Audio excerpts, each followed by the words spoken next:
All right, editing Carter here. Just back from the gym, so sorry for the outfit, but I'm starving. And I thought, you know what? We will try the Texas chili. So, here we go. This is one of the last jars I did last night. I ended up with 14 pints. There's that good seal, good pop I'm looking for.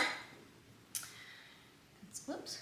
See how it looks in there? See how it made its own liquid? Let's see if I can do this without making too much of a mess.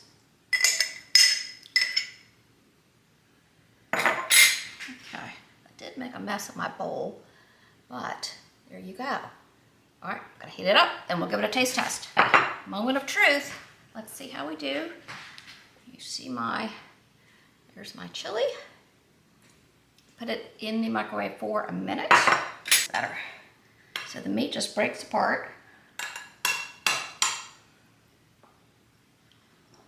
There's plenty of liquid in it.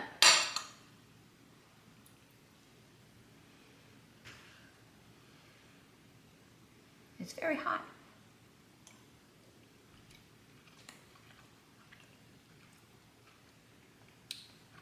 Delicious. The meat's perfect. Tender. Just shreds in your mouth. The seasoning's really good. Tomatoes are good. It's delicious. I like the peppers in it. There's not too much heat, which is good for me. This is delicious.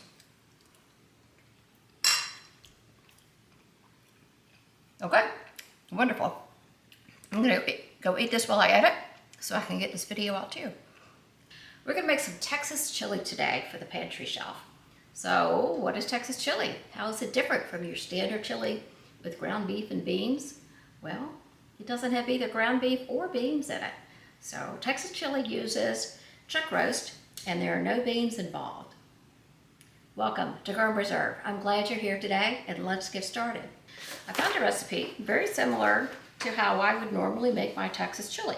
So we're going to use this today. This is from the Bernardin.ca site. I know I'm probably pronouncing that incorrectly, but Bernardin is the sister company to Ball Canning here in the US. They're both owned by Newell Brands, as is Food Saver and I don't know, maybe a dozen other brands. So I have pulled this off the website and I will link it down below so you can see the official recipe. I'm going to cut out about an hour's worth of cooking time in this. So we're going to try to get done a little bit faster. I'm also making 1.5 times because it calls for 4 pounds of beef chuck and I have almost 6 pounds. So I will link the official recipe. You can do it that way or you can make the adjustments I'm making. I'm also going to add a couple different ingredients just to suit our taste. Again, do it their way, do it my way, do it your way. Whatever suits you best is absolutely fine. So the first thing I'm going to do is get the onions and garlic chopped up so I can start sauteing those. And then I'm going to add the seasonings to the pot while the onions or garlic are in there to sort of toast them up, get those flavors going a bit, and then we'll start chopping our meat. Okay, so let's get going with the onions. I'm going to try as hard as I can not to cry on you today when I chop these onions, but if you've been with me long, you know that is not the easiest thing in the world for me to do. Oh, it's already starting. I can feel it. All right, see if I can chop them quickly.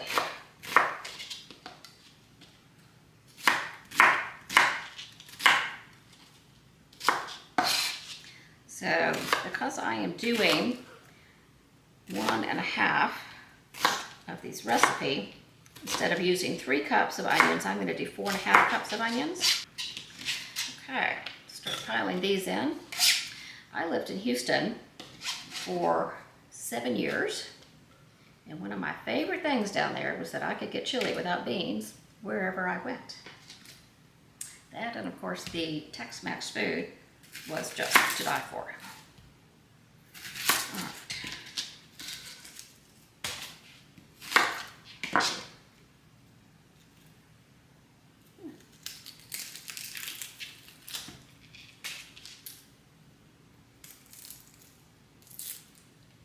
was having a conversation yesterday with a friend about whether it is genetic, if you cry when you chop onions or not. I don't know. Onions don't bother her when she chops them.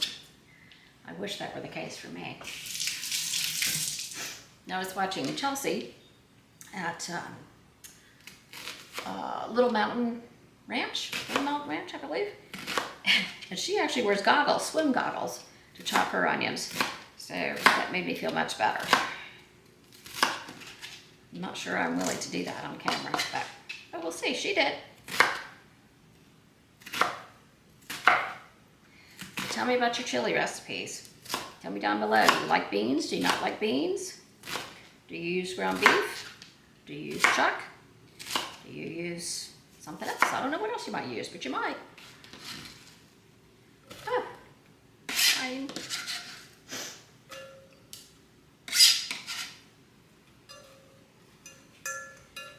Okay, we're about 2.5 cups now, so I'm going to keep going.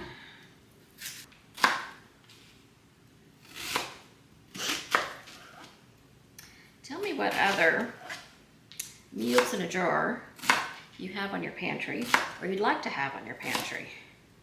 I like the convenience. My husband is hungry for dinner and I'm not hungry, or intentionally skipping dinner, or not going to be home, or whatever. I'd love to be able to tell him to just grab a jar and heat it up. That to me is just perfect.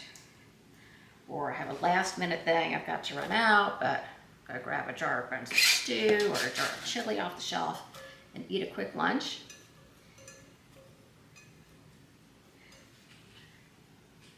All right, I'm at 4 cups, so I'm going to do another 1/2 cup and then we'll get this going. If you are an onion crier and you have any tips for me, please let me know, because this is, now that I'm doing it on camera, it's even more bothersome than it used to be. So help a girl out here.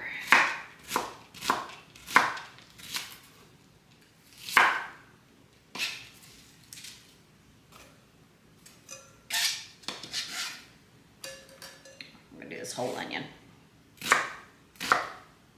I will say that there's one thing strange about this recipe that I'm used to normally. I'm going to do pints, and it has, you know, either pint, oh, hang on, sorry.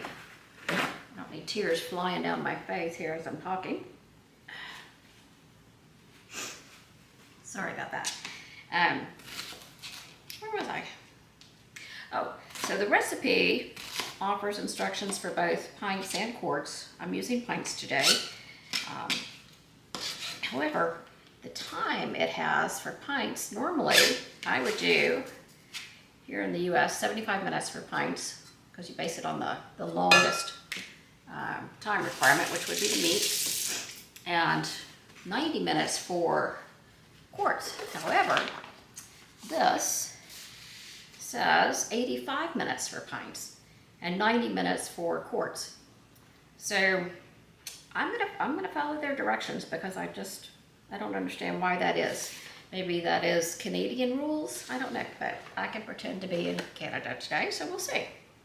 Okay, I'm gonna get these sauteing.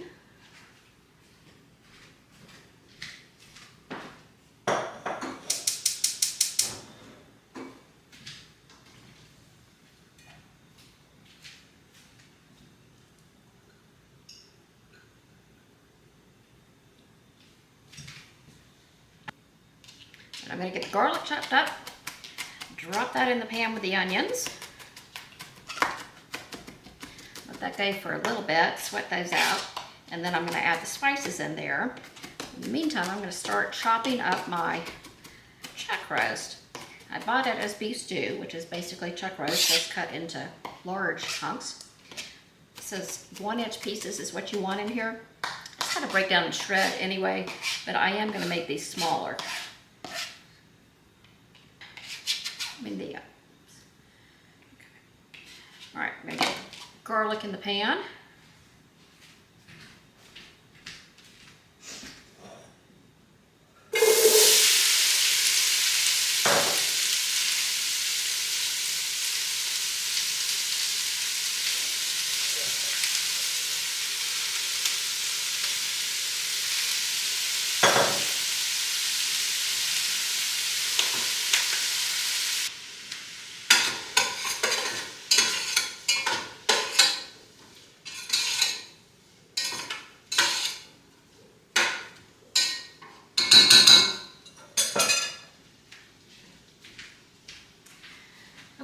I have turned that down to low so that my onions and garlic don't burn. Well, I'm going to start chopping the meat here. Oh, what a mess.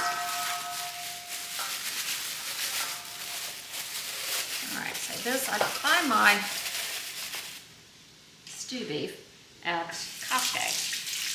Usually comes in 5 to 6 pound packages. So that's what I'm using today. Open this package. It has leaked, of course. Fortunately, I had it in a dish, so it did not leak all over the refrigerator or my counter. But it looks beautiful.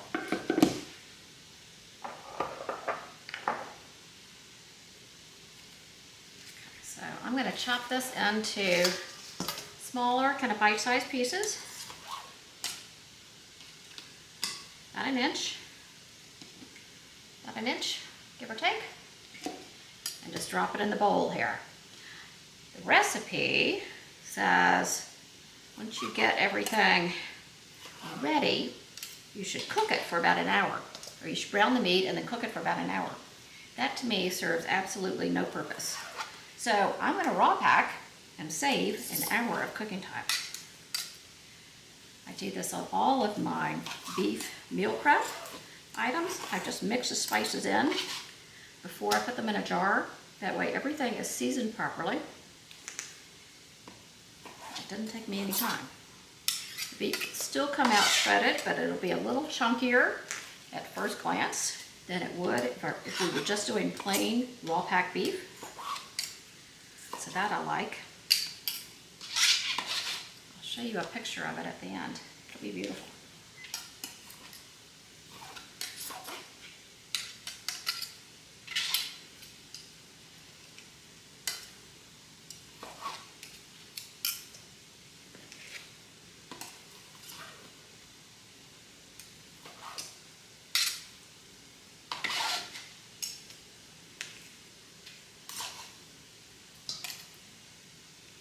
This goes really quickly when you have the stew beef because they're already in small, relatively small pieces. But if you can't find stew beef, you know, sometimes I go to Costco and it's not there.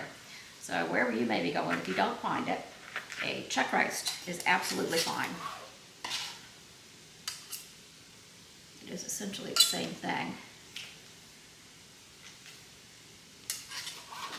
What you want is a piece of meat that you would use for shredded beef, which is what this is.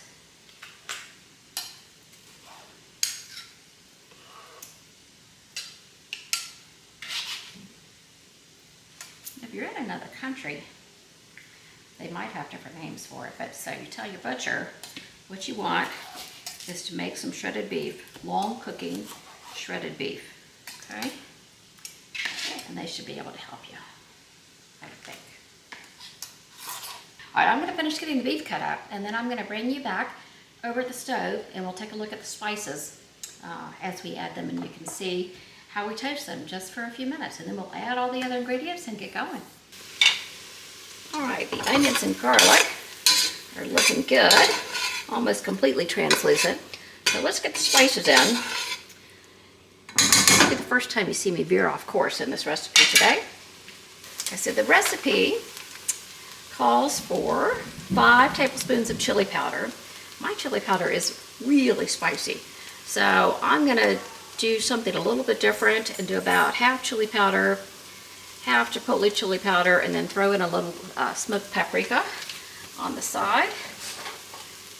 So this is the chipotle chili powder. I'm gonna do 1 tablespoon of that.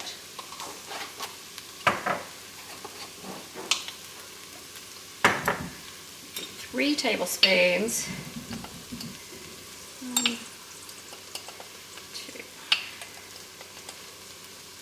3 tablespoons of the regular chili powder.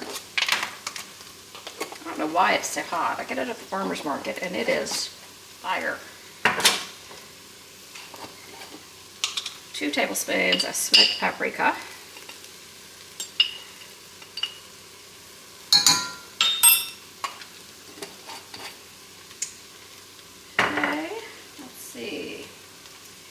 Cumin seed, a tablespoon of cumin seed. Do you know cumin seed? People just use regular cumin, but cumin seed is absolutely fabulous. I like it in, if we're gonna have an Indian dish, I like it in the rice with some onions, maybe some peas. Oh, it's just delicious. Okay, coriander. I'm gonna do almost a teaspoon of that. Oregano. Do 1.5 teaspoons of that. And again, don't worry, I'll link this recipe down below. I think everybody has their own special seasonings they like in their chili. So seasonings aren't going to affect the pressure canning. So you go right ahead and do what you want there. Pepper and salt. It says a tablespoon of salt for the whole shooting match here, so it doesn't seem like very much to me, but there we go. Okay. Now let's stir this around. Get it toasting up a little bit.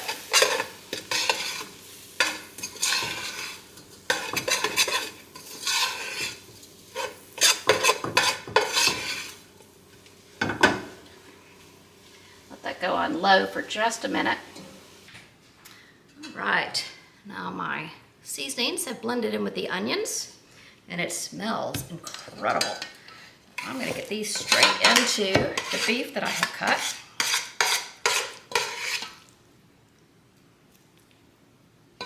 And we'll add a couple remaining ingredients and we'll put it in jars.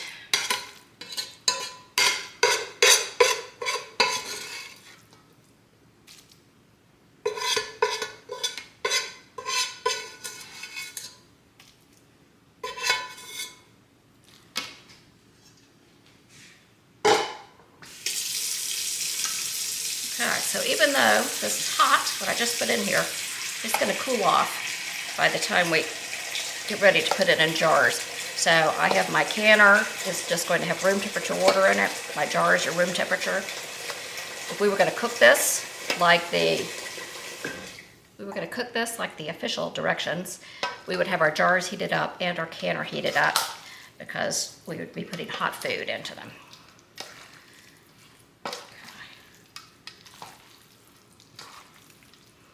My bowl's going to be big enough. I think this is the biggest one I have.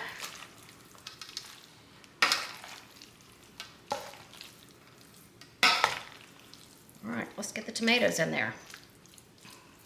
So the recipe calls for 6 cups of undrained and chopped canned tomatoes for a single batch. I'm doing 1.5, so I'm going to do 9 cups. And it took me quite a few cans and packages to get that put together. So this is 3 cups that I'm putting in, along with the juice. Yeah, my bowl is not going to be big enough for this, I don't think.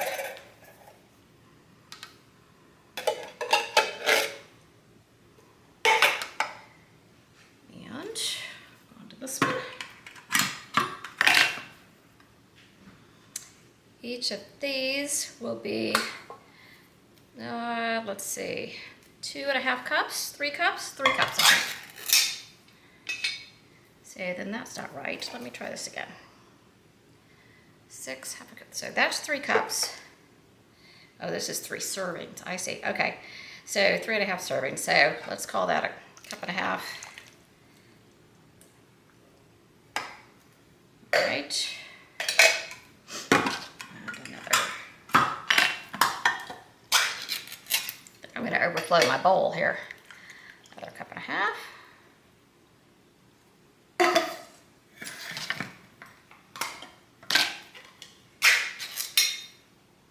Yikes.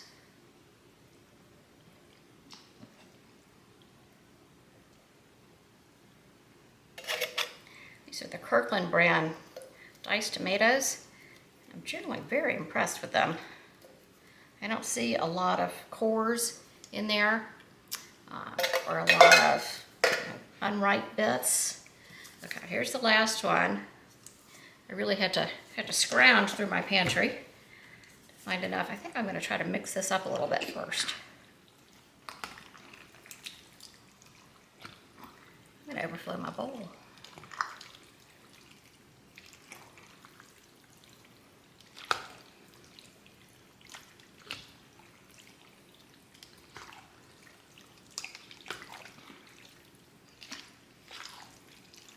Now, it looks delicious. I'm not sure how it looks on camera if you can see it very well, but I know the meat's raw, but it still looks delicious right now. All right, I think we can get another container in here.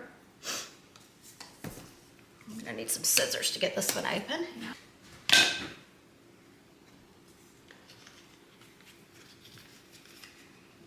Okay, this is what I'm using to finish it off, because that's what I had in my pantry.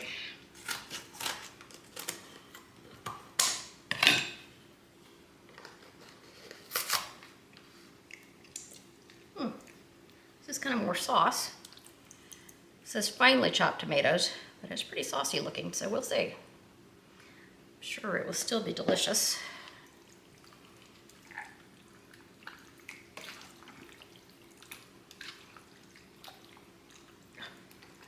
Yikes, we're getting close.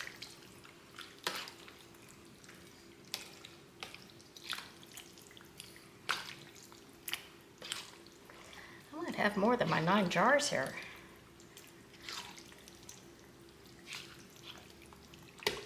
Okay, now I'm going to go off recipe again and show you what I'm going to add, because I normally add this to my Texas chili. So these are the Trader Joe's green chilies. You can add, of course, any brand that you want, but that's what I have. I'm going to put in 3 cans of those. Need a fork or something here. There we go. So you do not have to add these, of course. They're not going to affect the canning if you would like to add them. Now for water bath canning, you can't really add willy-nilly kind of stuff, because the acidity level has to be correct. With pressure canning, you just really have to make sure that you know that the item you're adding can be pressure canned, and that you use the time for the longest taking item for canning purposes. Whoa, this is a full bowl. Looks even better with the green chilies in there, doesn't it?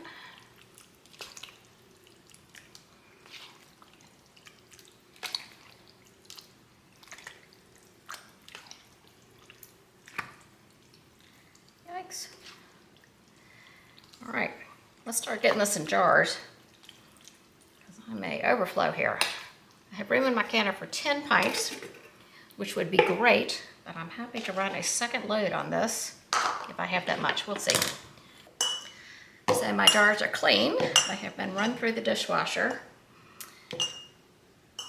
They do not need to be sterilized anymore like they used to be. Gonna get a 1 cup measure. I think that'll make it easier. Well, we'll see. Yeah, that's a little difficult to get it through there, but that's what I'm gonna do. Here we go. Now we want to leave 1 inch headspace. If I have to top it off with a little broth, I will. Because we're raw packing, there will be some broth that's made from the meat. The meat will also shrink down a bit as it cooks. Okay,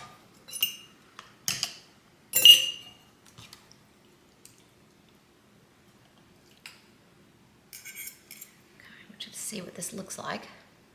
And that's raw. It looks good, doesn't it? I think it looks good.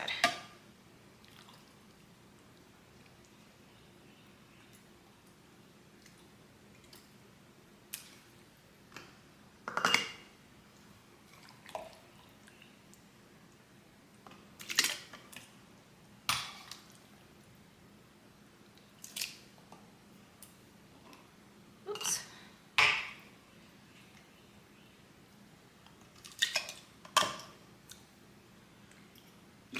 You know I'm always making a mess, but this is particularly messy.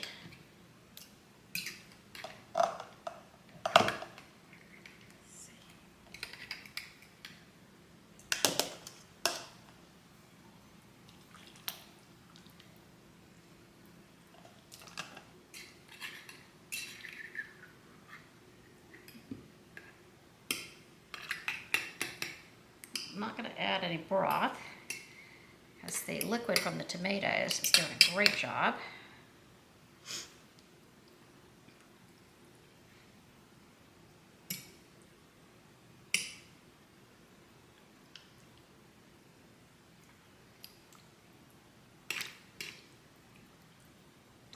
When we debubble these, you'll see some of the liquid coming up here.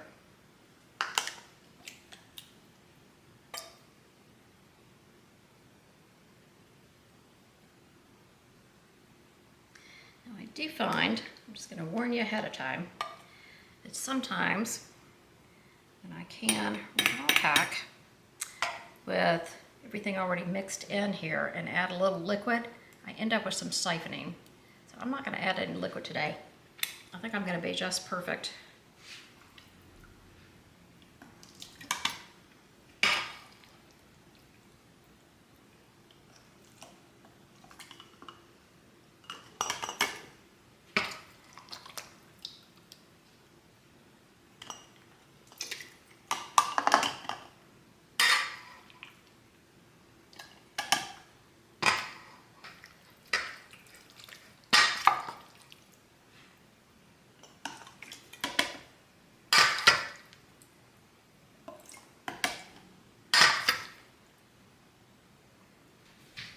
Okay, let's debubble, and then we'll shoot for 1 inch of headspace, top off what needs to be topped off, and then we'll get these crazy messy jars cleaned up.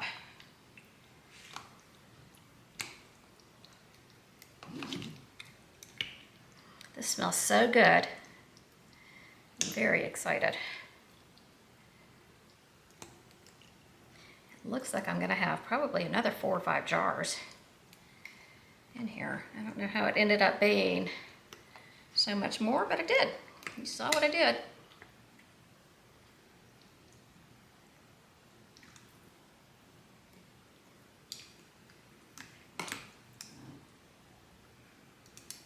Okay. So I'm going to get a little more in a couple of these. That one.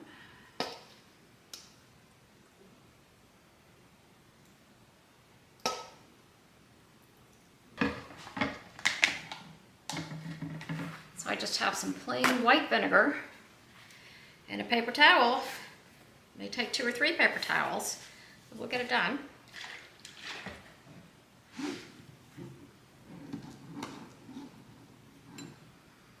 Make sure that there is nothing on the rim that could interfere with the seal. So I'm even going to go a smidge below the rim here, just to be sure, because I did make such a mess. And you can see I did make a mess that would have interfered. Okay, let's get a couple of lids on so I know that these 2 are done.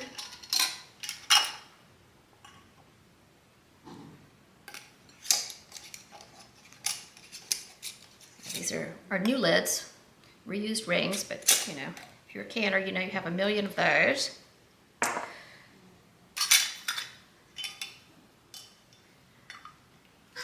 I'm going to put the ring on until it catches. That doesn't feel straight.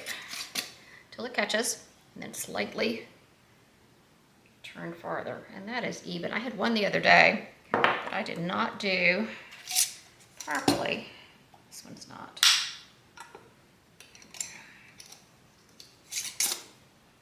There we go. Okay, I had one the other day where the ring did not go on straight, and it did not seal properly.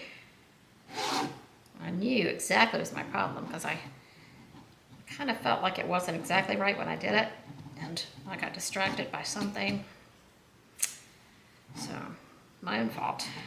But I'm not going to do it again. Okay.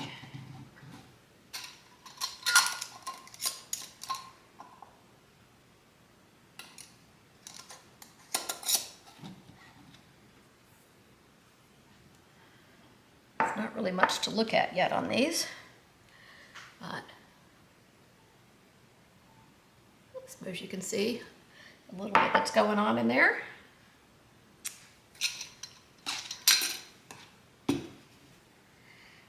always make sure you wipe your rims, even if it doesn't look like you made a mess.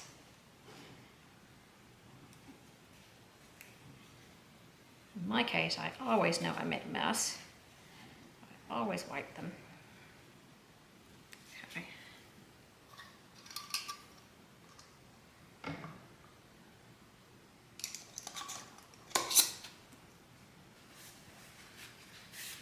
So when I put these in the canner, I'm going to turn the canner up, and I like to start mine on medium, especially when they're coming in cold and the water is cold in there. I just don't want things to heat up too fast, and I have plenty of time today.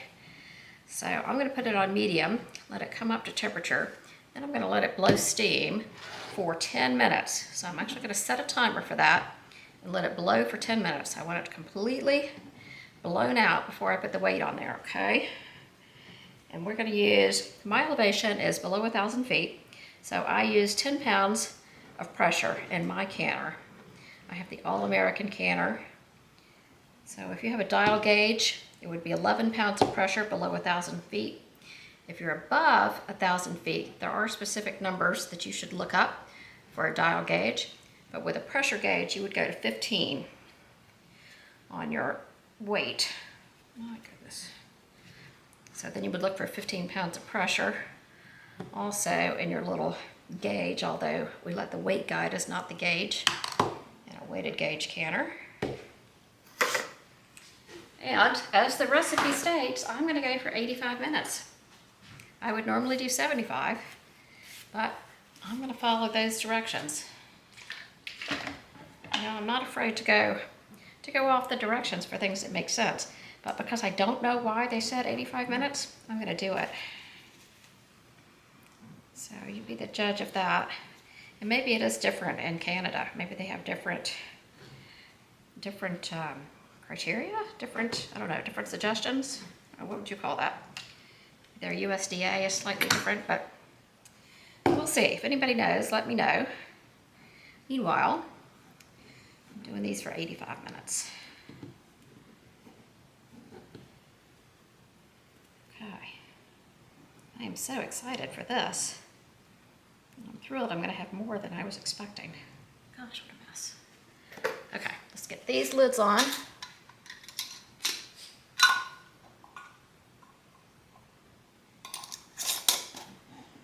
So is your pantry filling out for the winter? Mine is getting there. I would like a lot more, well, I would like some more, let's put it that way, some more meals in a jar on my shelf for this winter. And there are a few more condiments I'd like to do. I'm gonna do some enchilada sauce. Bought some apples yesterday. I went to Amish country here in Tennessee, or an Amish community, I should say. And I did a bunch of fun things. So I'm going to do those in a video probably tomorrow or the next day. And then I'm going to work on those apples. I'm thinking of doing some apple butter and, good grief, and maybe some apple green tomato chutney. What am I doing?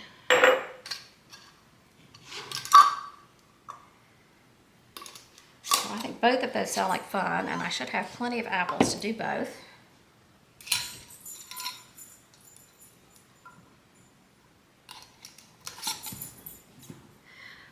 I'm going to get these in the canner and turn it on, and I will bring you back in a bit. The Texas chili is done. It is smelling and looking just perfect. It turns out I'm going to get 14 pints out of that 1.5 times the recipe. So this will be going on the pantry shelf. If you're looking for more ideas of meals to put on your pantry shelf, I'm going to link to my Brunswick stew recipe up here. I think you're going to love it. I look forward to seeing you next time. Bye-bye.